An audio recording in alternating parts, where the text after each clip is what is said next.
Hey,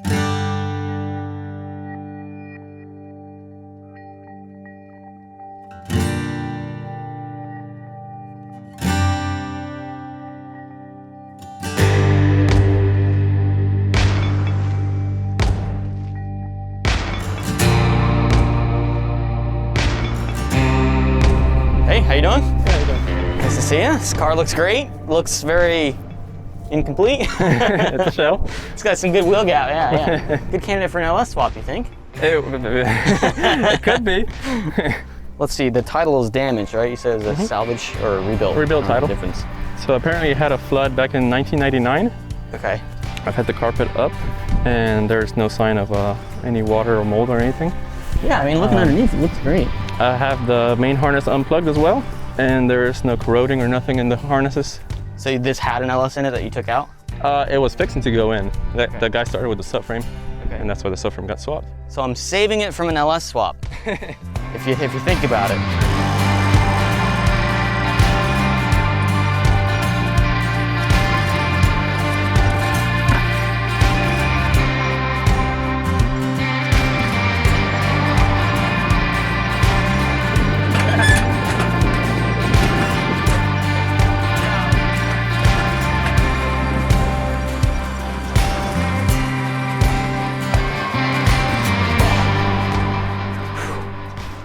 Well, by now you're probably wondering why the heck I bought another FD. And no, I'm not rotary swapping it, and no, I'm not LS swapping it either. I actually bought that car entirely for parts. I've been looking for a black interior for my K-swapped FD since the day that I bought this car, and I haven't been able to actually find all the parts that I need. It's very difficult to find parts for these cars. So it was actually easier for me to buy an entirely new car. This chassis is just a rolling chassis. It just has drivetrain in it, no engine or anything. I bought it just to take the interior out of and put into this car. So I have a full, nice condition black interior that I actually get to swap into my car. I'm gonna take the tan interior out of this, put it into that, take the black interior out of that, and put it into this, and then that way I'll have still a fully functional rolling chassis. And if you're wondering, I've already sold this car to a friend, so it's not gonna be for sale. It'll be actually gone by the end of this video. But yeah, let's go ahead and get started on pulling the tan interior first and hope that I don't break the paper mache that Mazda calls an interior. Not only does my tan interior look pretty bland to me, but it's also in pretty rough condition with a lot of missing parts. So I want to do this interior swap to change the color of my interior, but also, perhaps more importantly, the condition.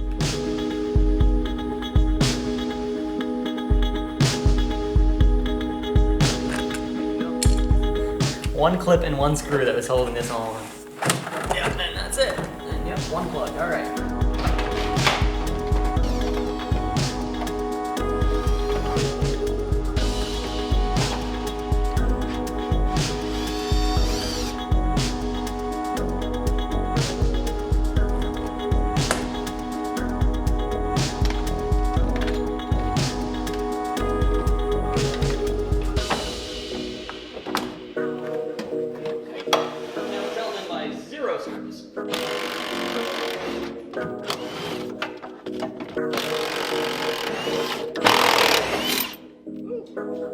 Tan seatbelt removed.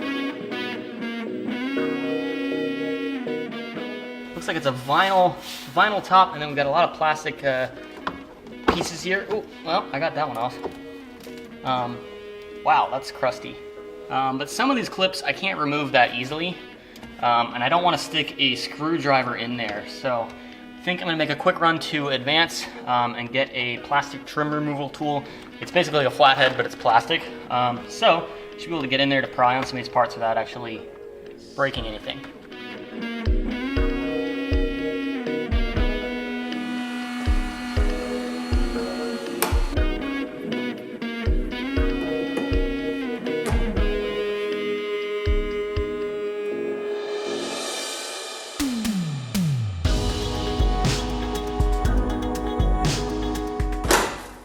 Releases it. Oh! There's a headliner on my head.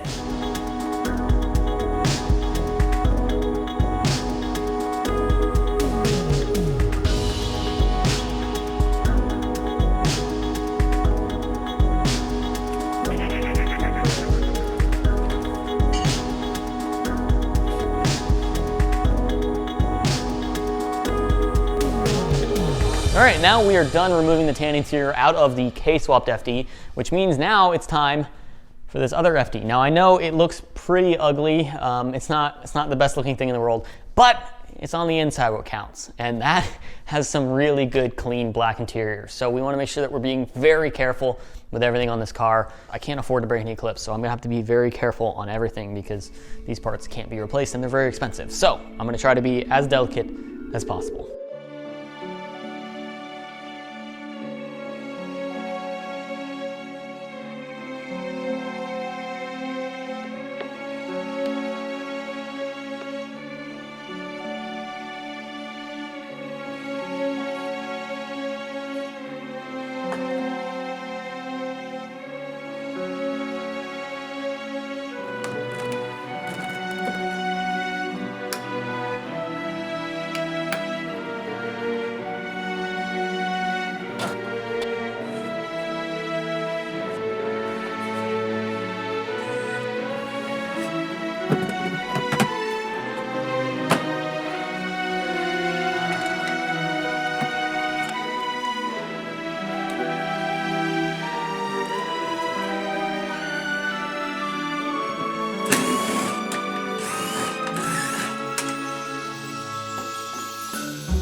Incredibly light.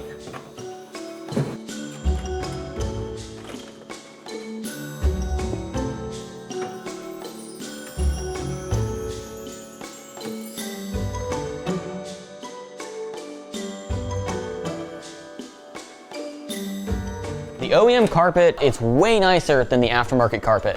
Unfortunately, we did have to remove the dash in order to get the carpet out. So I would have been able to slide this carpet out had it not been for that bolt right there. So now this should be able to lift up. We're gonna have to remove the dash on the K-swap car as well in order to put the OEM carpet back in.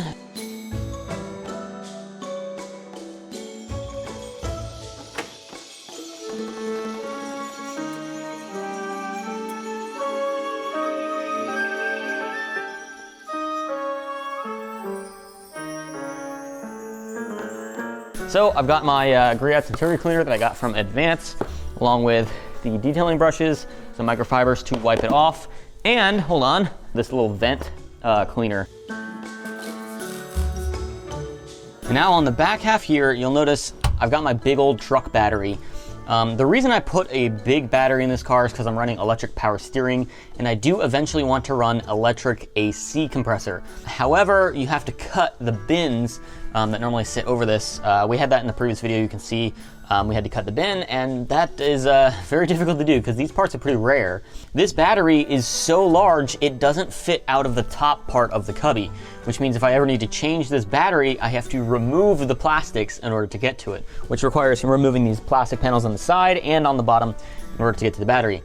So I think I'm gonna move the battery where it's at right now. I'm going to move it into the back, into the trunk area. So we're gonna extend some of these wires. I think this is for the flex fuel system. Beautiful.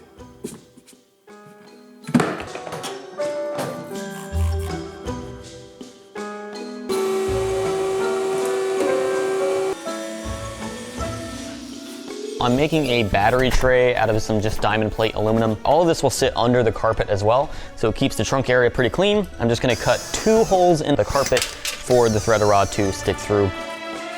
This is an AGM battery, so it does have an anti-glass mat in it. It is technically non-spillable, meaning I can turn that battery completely upside down and no lead acid will spill out. It's also a brand new battery. It's a die-hard battery. Long term, yes, I will probably build a box for it, but I am not at all worried about it right now.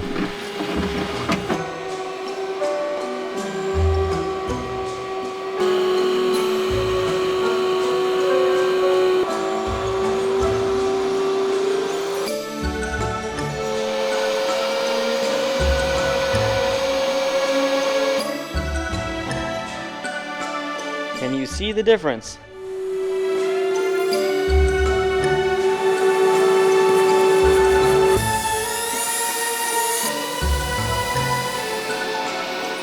Okay, now that we've got the interior of the car completely cleaned out, we're ready to put the carpet back in. But before I do that, I want to put some sound insulation into the car. The carpet has like some foam underneath the front part, which acts as a nice little sound insulation. It's also a little nice padding. The second half of the carpet doesn't have any sound insulation under it. So I'm gonna replace that section of sound insulation with some of the sound insulation that I have actually in my garage, which is some really nice high grade stuff, just to kind of help give it a little bit more of that OEM feel and sound. Not much sound would come from the transmission like that. That's great.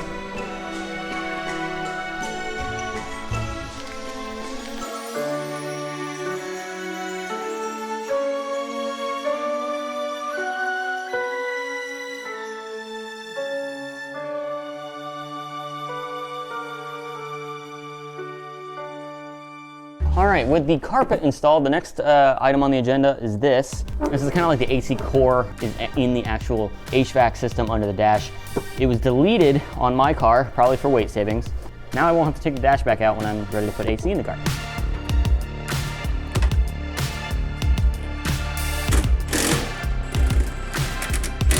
I want this car to drive as well as possible, as well as, you know, the modern cars drive.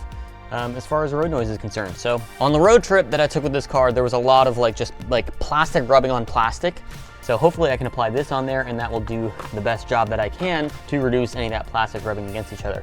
I'm gonna do that for every single plastic panel in the interior of this car. Anytime plastic touches plastic, or anytime any clip touches plastic, I will put this felt tape in there to reduce that rubbing of plastic sound. The top gauge cluster hood, again on the road trip, it was reflective, so when it was a bright sunny day, the sun would hit this and effectively blind me. I couldn't really see going down the road. I went to a fabric store and got myself a sheet of Alcantara, and I think I can wrap this gauge hood with the Alcantara. I'm gonna use some spray adhesive, and I'm just going to have this Alcantara kind of stick to it, and then I'm gonna fold the edges all the way around. And hopefully, I mean, that should be a really good way to reduce the sun glare, and also Alcantara in interiors. It's just really nice.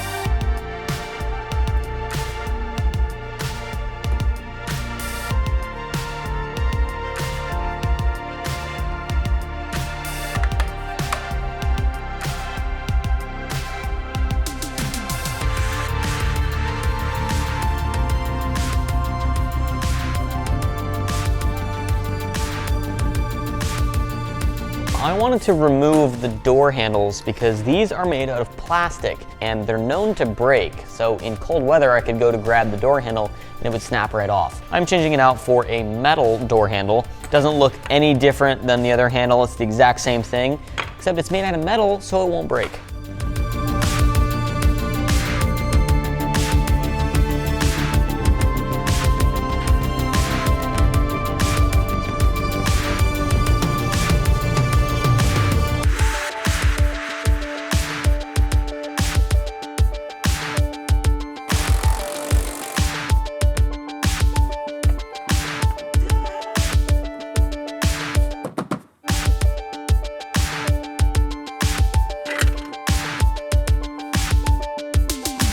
This is interior door handle, and it's made out of plastic, and this sits kind of right like that. And that gives the door panel actually some rigidity because this sits in door panel.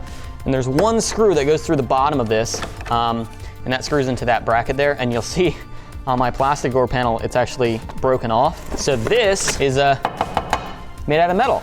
So this is gonna give it a lot more rigidity. It's aluminum, so that's, obviously it's not gonna break. You can see the screw hole there is not broken, and it shouldn't break. If you break that, you're doing something wrong.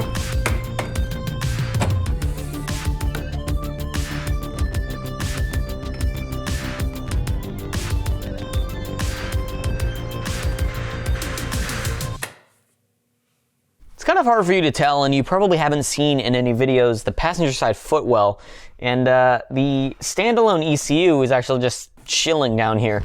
The reason for that is because it won't fit where the factory ECU is supposed to go. Now, normally it's supposed to all fit behind this plastic panel right here that tucks up against the side, but the standalone ECU has so many extra things with it, it's just too much to actually fit up there. There's a speedo controller, some fuses and relays, and a bunch of extra stuff. That's been a problem because anytime I have a passenger get in the car, I have to tell them, don't step on the ECU. So I found this solution right here, which is a titanium kick plate. It's made by Garage Alpha, and it actually mounts up underneath here like so, and will actually protect the ECU from getting hit and stuff, and it'll give me a little bit more room for putting some stuff under there. I think it looks great, and I'm really excited to have it in there. I think it gives the interior a little bit of that extra pop that I think it needs, and also gives me the functionality that I need to be able to actually have my ECU down there without accidentally getting kicked. You might notice there's a couple little like caps or clips that are missing. There's one in this little metal door handle piece, and then another one down here, which is for this little access hole for the screw there. Yeah, you stop now. But thankfully there's a nice enthusiast market for FDs, and there's some people that 3D print these little caps and stuff.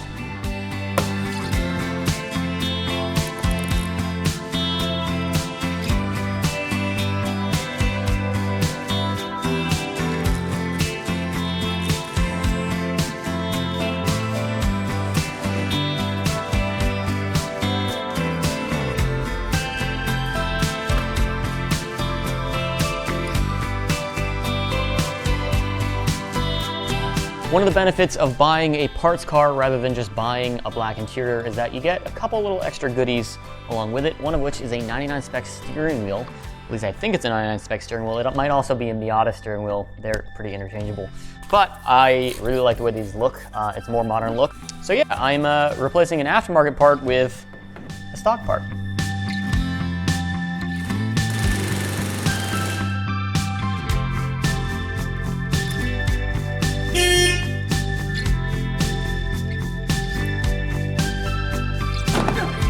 Brought all that on the road trip? Yeah, that's probably dirt from 48 states.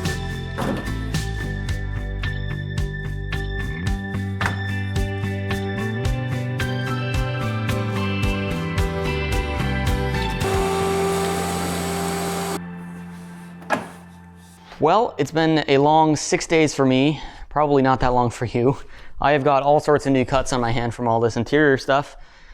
And I'm very glad that it's over now, because I mean, it looks like my windows are tinted right now. It's incredible. I have full black interior now, full OEM black interior, and that is quite a relief. I've been honestly looking for parts for the interior of this car since the day that I bought it, which I actually bought it back in April, so like 8 months. I think it looks pretty good. I mean, Mazda interior is still not great, so even though I went through and did everything that I could to make sure this interior was the best that it could possibly be, it's still a 90s Mazda interior, so there's always going to be room for improvement.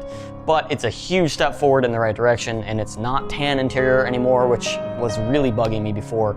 And it's going to make a lot less noise going down the road, having all that felt tape in between, having all the panels and sound deadening. It's just going to be a much more enjoyable car to drive. There's nothing rattling. Ooh, wow, that feels nice. Yeah, there's nothing rattling in here. That's fantastic.